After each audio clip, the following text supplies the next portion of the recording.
우리가 기독교를 한 단어로 축약해서 표현하라면 여러분 어떤 단어를 떠올리시겠습니까? 네, 제목이 사랑이니까 다 뭐 그거 떠올리실 것 같아요. 당연히 사랑을 떠올리실 것 같습니다. 물론 뭐 예수님, 하나님, 뭐 성령님, 성경, 교회, 뭐 십자가 등등 다양한 것을 떠올려도 사실은 뭐 문제가 될 건 없습니다만, 그래도 이 성경을 좀 쭉 짤 수만 있다면, 한번 그 짜서 하나만 좀 축출해 낼 수 있다면 그게 사랑이 아닐까라는 생각을 해 봅니다. 그래서 기독교는 사랑의 종교다라고 말하는 게 그냥 나온 이야기는 아닌 거예요. 그런 의미에 있어서 오늘 우리가 읽은 이 본문은 성경 전체 66권에서 이 기독교의 본질을 가장 잘 드러내주고 있는 본문 중에 하나라고 할 수 있습니다. 굉장히 중요한 본문이에요.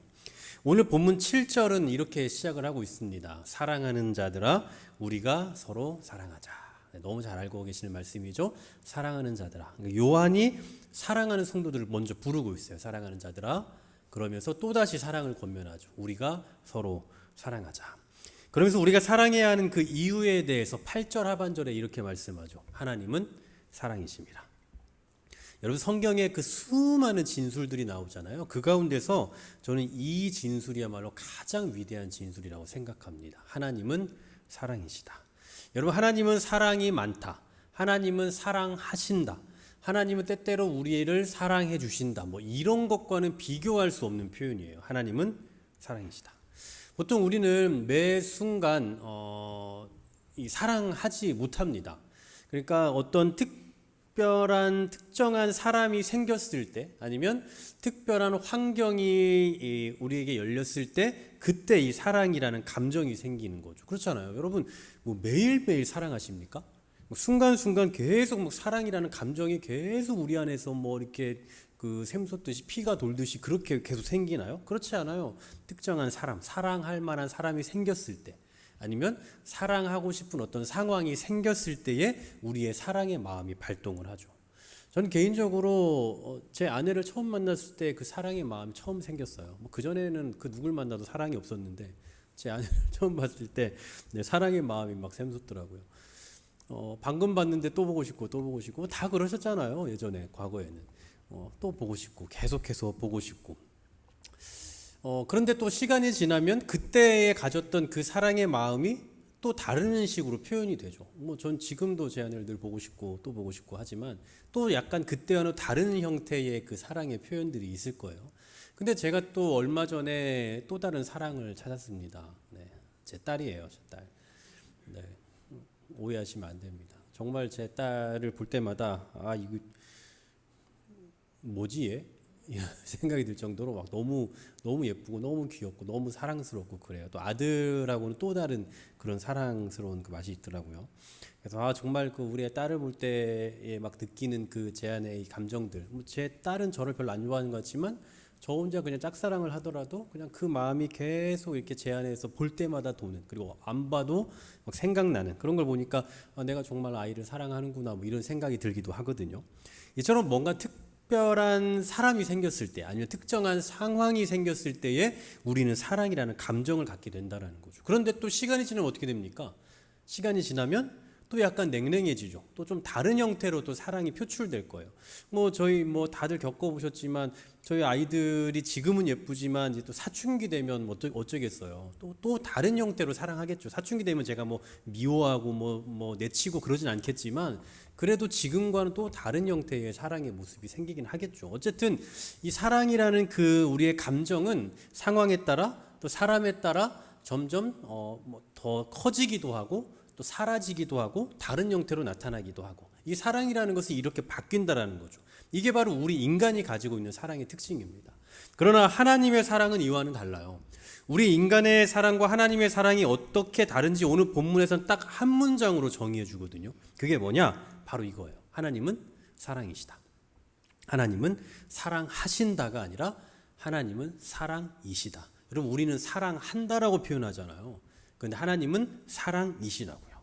하나님의 사랑은 자기의 사랑에 합당한 사람을 찾았기 때문에 하시는 사랑이 아니라 그분이 사랑이라는 본성을 지니고 계시기 때문에 사랑하신다라는 거죠. 그러니 하나님께서 우리를 사랑하신다라고 할 때에는 우리의 됨됨이에 의존하는 것이 아니라 하나님의 본성에 의존하는 거예요. 이게 무슨 얘기냐면 하나님의 성품이 사랑 그 자체이기 때문에 우리를 사랑하는 것이지 우리가 사랑받을 어떤 자격이 있고 사랑받을 만한 됨됨이를 갖췄기 때문에 사랑하시는 게 결코 아니다라는 거예요. 자, 다시 한번 본문으로 돌아가 볼게요.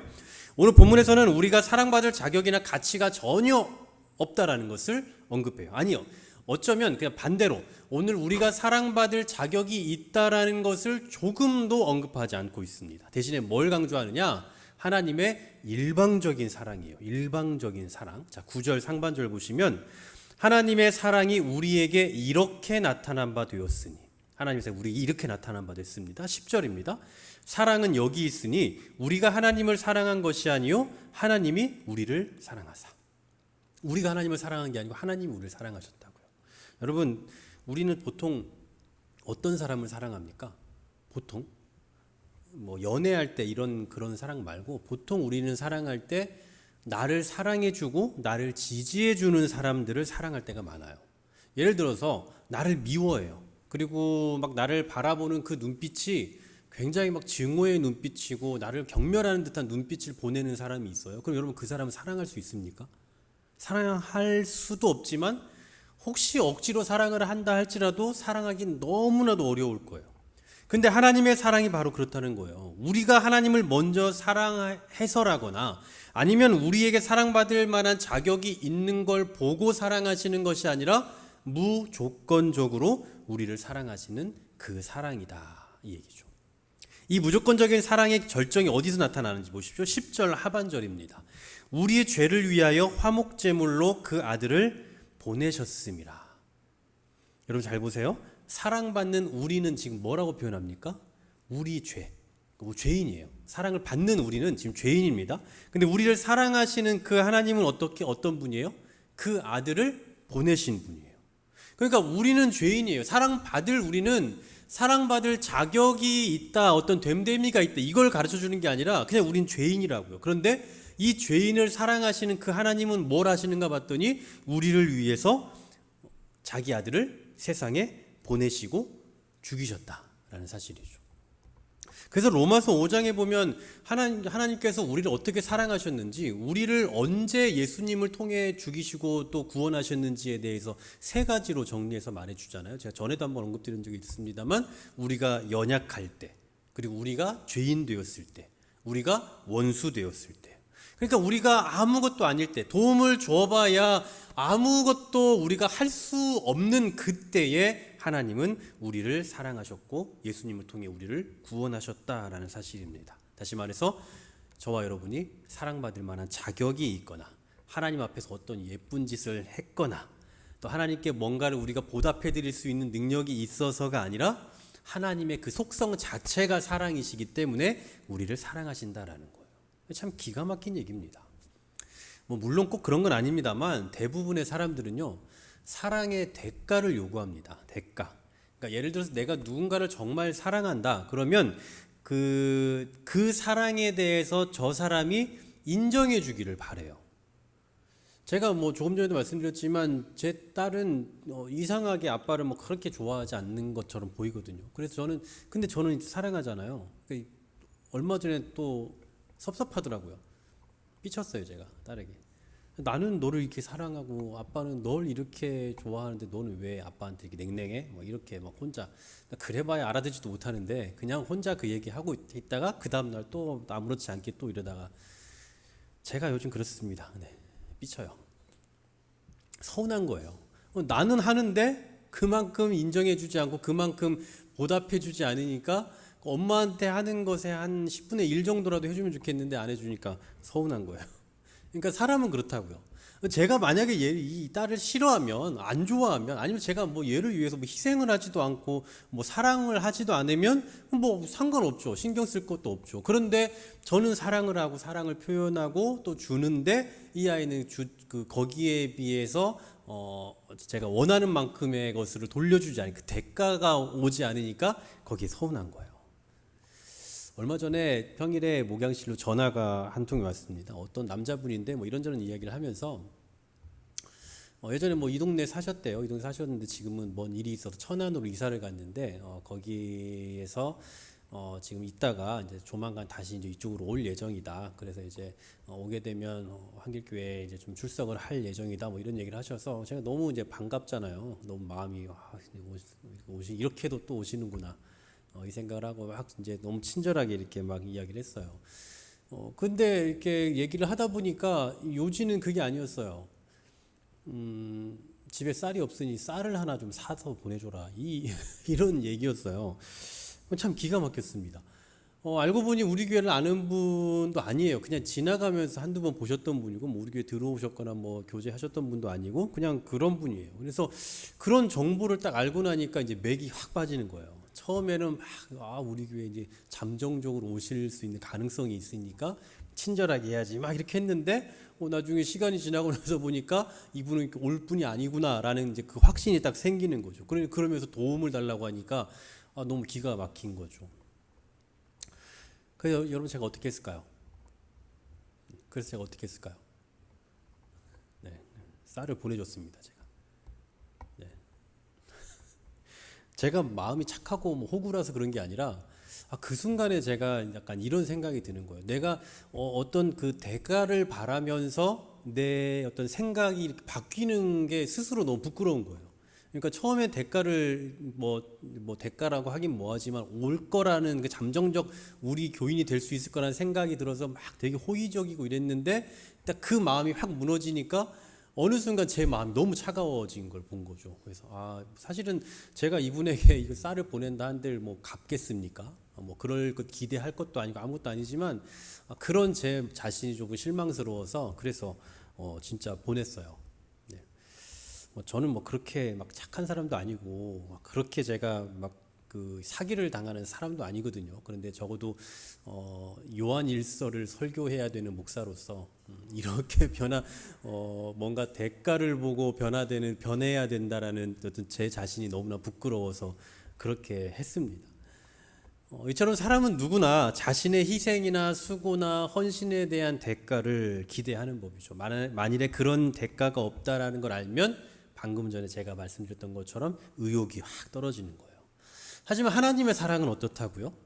이런 대가를 조금도 기대하지 않으신다라는 거죠. 만일에 하나님께서 우리에게 그 사랑의 대가를 요구하셨다면 그걸 기대하셨다면 애초에 우리를 위해서 예수님을 보내고 죽이실 리가 없죠.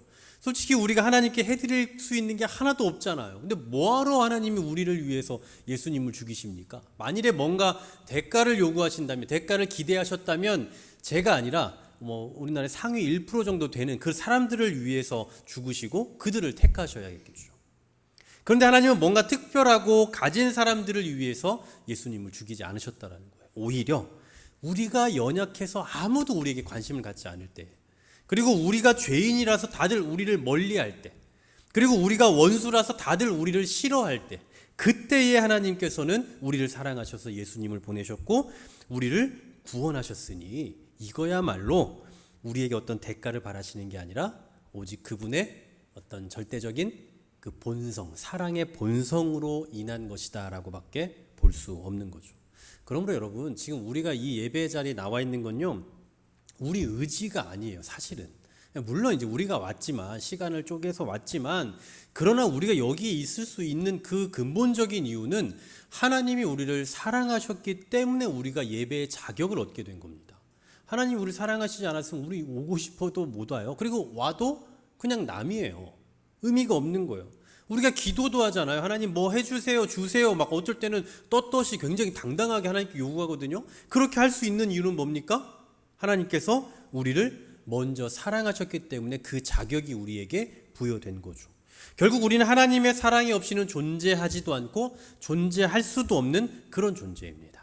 하나님의 사랑이 선행되지 않으면 우리는 예배도 할 수 없고 기도도 할 수 없는 그런 존재들이다라는 거예요. 그런 의미에서 지금 이 예배 자리에 나와 있는 저와 여러분은 이미 하나님의 사랑을 받은 자들입니다. 할렐루야. 네, 그 사랑의 증거예요. 사랑을 받은 자로서의 그 증거가 우리가 예배를 드리고 있고 기도할 수 있다라는 사실입니다. 이제 왜 기독교가 사랑의 종교라고 말하는지 아시겠습니까? 우리가 사랑이 많아서가 아니에요. 절대로. 기독교는 교회는 사랑이 많아서 그래서 사랑의 종교 이거 아니라고요. 그게 아니고 우리는 하나님의 사랑을 의존할 수밖에 없는 존재이기 때문에 사랑의 종교인 거예요. 세상에서 볼 수 없는 그 독특한 주님만의 하나님께서 주시는 그 독특한 형태의 사랑이 있기 때문에 그 사랑이 이 교회에 특징적으로 나타나기 때문에 교회는 사랑의 종교다. 기독교는 사랑의 종교다라고 말하는 거라고요.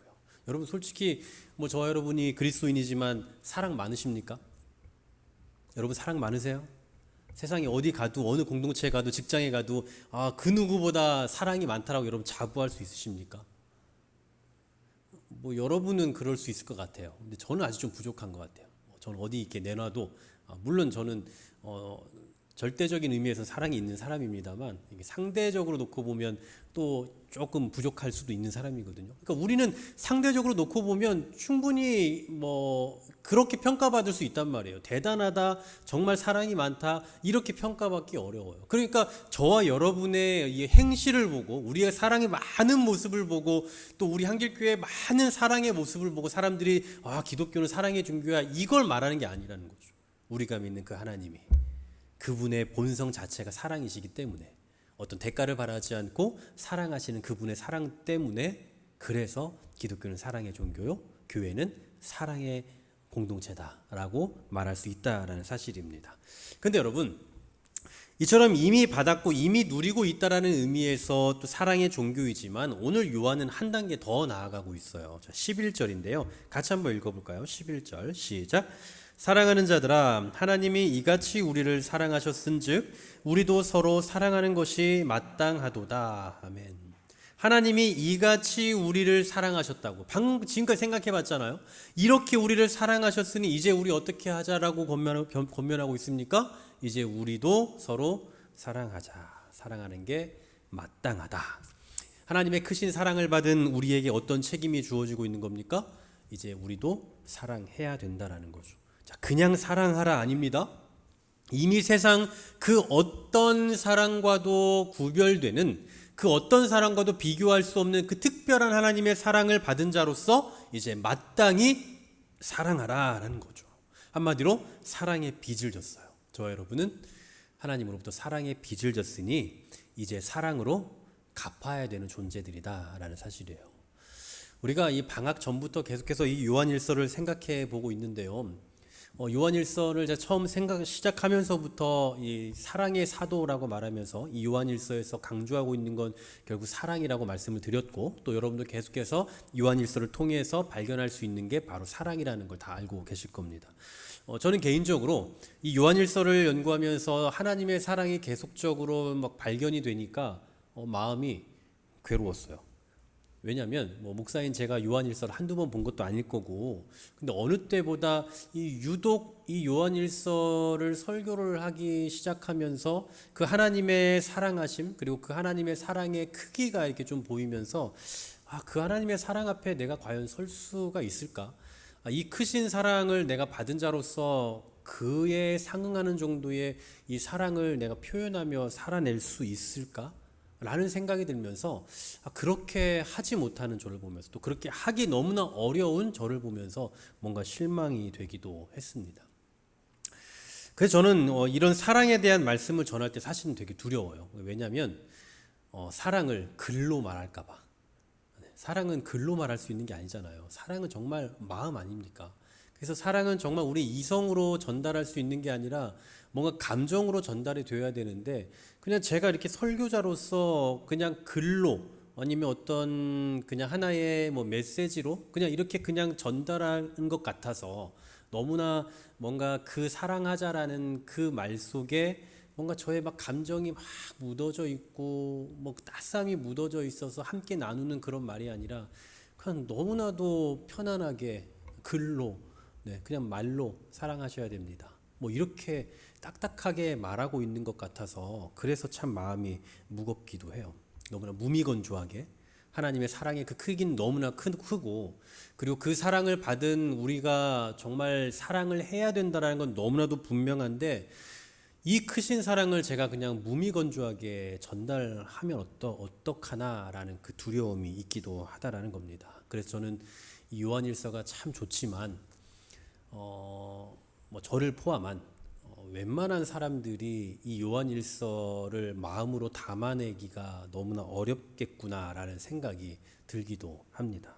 그래서 오늘 본문을 대하면서 부끄럽기도 했고 또 자신이 없기도 했고 또 어떤 면에서는 또 괴로운 마음도 있었어요.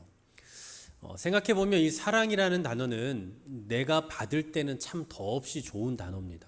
누군가가 나를 사랑해 준다라고 하면 너무나 좋은 말이잖아요. 하지만 나에게 사랑을 해야 된다라고 말하면 그건 상당한 부담으로 다가오는 게 사실이에요.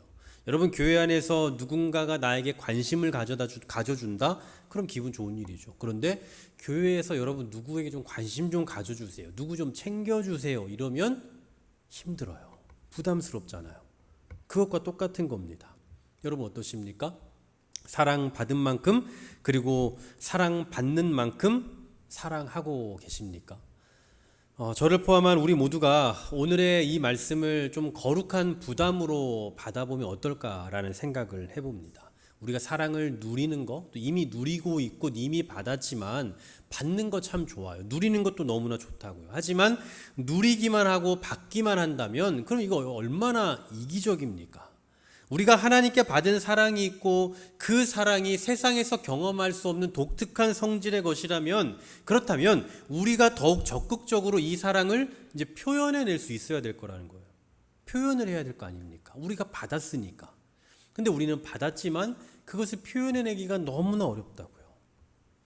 사랑하는 여러분, 저와 여러분은 사랑을 받을 뿐 그 사랑을 전달하는 자로서 실패하는 그런 이기적인 사람이 되지 않았으면 좋겠습니다. 우리가 받은 게 있다면 하나님께 사랑을 받았다면 사랑의 빚진 자로서 그 사랑을 내가 어떻게 전달하고 어떻게 증거해내야 될 것인가에 대한 거룩한 부담감을 좀 가졌으면 좋겠습니다. 우리가 하나님께 받은 사랑은요, 다시 말씀드리지만 정말 독특한 것이에요. 어떤 대가를 바라지 않고 기대하지 않으시고 우리가 가장 연약할 때에 우리를 사랑하시면서 우리를 사랑의 빚진 자로 살아가게 하셨으니 얼마나 독특한 사랑입니까? 그런데 이 사랑을 받은 자로서 이제 우리는 어떻게 해야 되겠습니까? 이 사랑을 받은 자라는 사실을 증명해내야 되겠죠. 그래서 우리도 사랑하는 자로서의 삶을 살아내야 될 텐데 그냥 맨날 교회에서 사랑해야 된다 이러니까 그냥 사랑합시다 이런 거 말고요. 정말 내가 누구를 사랑해야 될 것인가? 내가 요즘에 정말 내가 사랑해야 할 대상이 누구인가? 그리고 내가 사랑해야 될 분명한 대상이 있는데 요즘 따라 내가 유독 잘 사랑하지 못하고 있다면 그럼 그 사람은 내가 어떻게 더 구체적으로 사랑해야 될 것인가? 그것을 좀 더 고민해 볼 수 있으면 좋겠고 또 그렇게 사랑할 수 있는 마음을 달라고 하나님께 좀 더 구체적으로 기도할 수 있었으면 좋겠습니다. 여러분 저도 요즘 사람들 말하는 MBTI로 T라서 이런 사랑의 모양들이 막 구체적으로 드러나기 참 힘든 성향이긴 해요. 하지만 어쩌겠습니까? 그래도 제가 목사인데 하나님의 사랑을 받은 자로서 그 사랑을 전달해야 하는 자로서 이 사랑에 대한 부담을 참 많이 안고 있거든요. 제가 조금 전에 간증했잖아요. 네, 제가 생각 같아서 굉장히 이성적이기 때문에 계산 딱 했을 때 수지타산이 안 맞으면 절대 실행하지 않아요. 그런데 저 스스로의 그 사랑이 없는 모습을 보고 저 스스로 실망해서 그렇게 행동하려고 노력하고 있단 말이죠. 그래서 우리가 그런 행동이 좀 있었으면 좋겠다는 생각이 들어요. 제가 우리 교회 새 가족이 오면 좀 챙겨주세요 이런 얘기도 제가 한번 주일날 드린 적이 있습니다만 전 그런 것도 사실 우리에게 너무 어려운 일이잖아요. 사실은 사랑을 받는 건 너무 좋지만 사랑을 해야 된다라는 것은 알면서도 잘 안 되는 일이라고요. 그럼에도 불구하고 우리 교회가 가지고 있는 우리 교회가 담고 있는 또 우리가 담아야 되는 것이 사랑이기 때문에 그 사랑을 어떤 형태로든 표출해낼 수 있어야 된다는 거예요. 그게 바로 지혜로운 신앙인들이고 그게 바로 우리 교회가 가져야 될 거룩한 부담이다라는 사실입니다. 여러분 얼마나 사랑하고 계십니까? 누구를 사랑하셔야 됩니까? 또 그 사랑해야 될 대상을 향해 얼마나 사랑을 표출하고 계십니까? 저는 정말 진지하게 기도하며 나아갔으면 좋겠습니다. 정말 사랑할 수 있는 마음을 달라고 새 가족뿐만 아니라 여러분 주변에 여러분이 사랑해야 할 사람들에 대해 정말 사랑할 마음을 주시고 그리스도께서 나에게 주셨던 그 독특한 사랑처럼 나도 사랑하며 사랑할 마음을 갖고 더 구체적으로 그 사람을 향해 그리스도의 사랑을 전달해낼 수 있는 그런 전달자로서의 삶을 살아가게 해달라고 기도하며 또 실제적으로 그러한 삶이 우리의 삶 가운데서 표출되어지는 저와 여러분 될 수 있기를 주의 이름으로 간절히 소망합니다.